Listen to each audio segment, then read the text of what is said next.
Hello, second graders, it's Mrs. Cluin, and we're back at the number corner. We had left off last week where we had looked at Sunday, September the 6th at our word problem. We are looking really closely to see patterns in our calendar. We noticed that September 1st was a number rack. We then had a penny and then a word problem.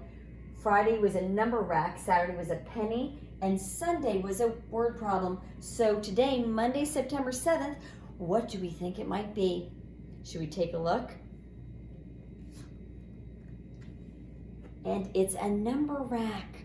I know a lot of you probably guessed that correctly, and you probably even guessed the right number of beads. We were looking closely to say that we had on Tuesday 2 red beads to the far left. On Friday was 1, 2, 3, 4 red beads to the far left.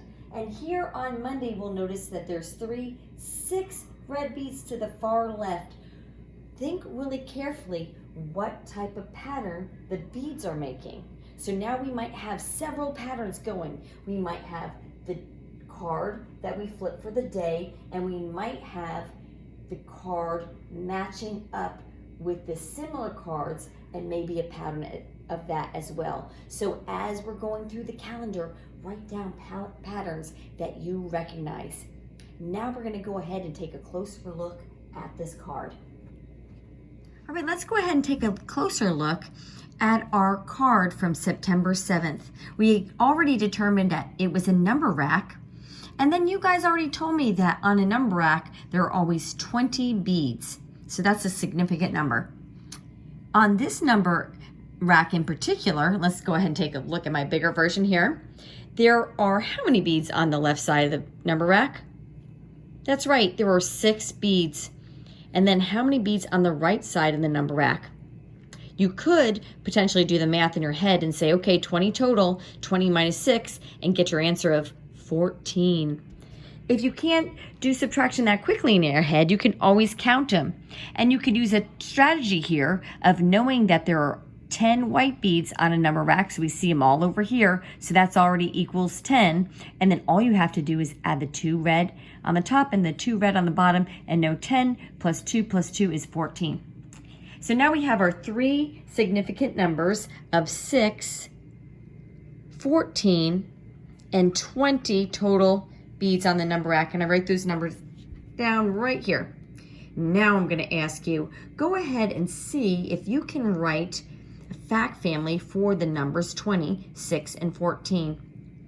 Do you guys remember what a fact family is?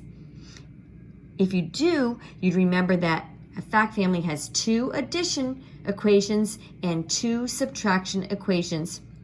So in writing equations with 3 numbers, we would put one number plus or minus another number, and then we would have our equal sign, our third number.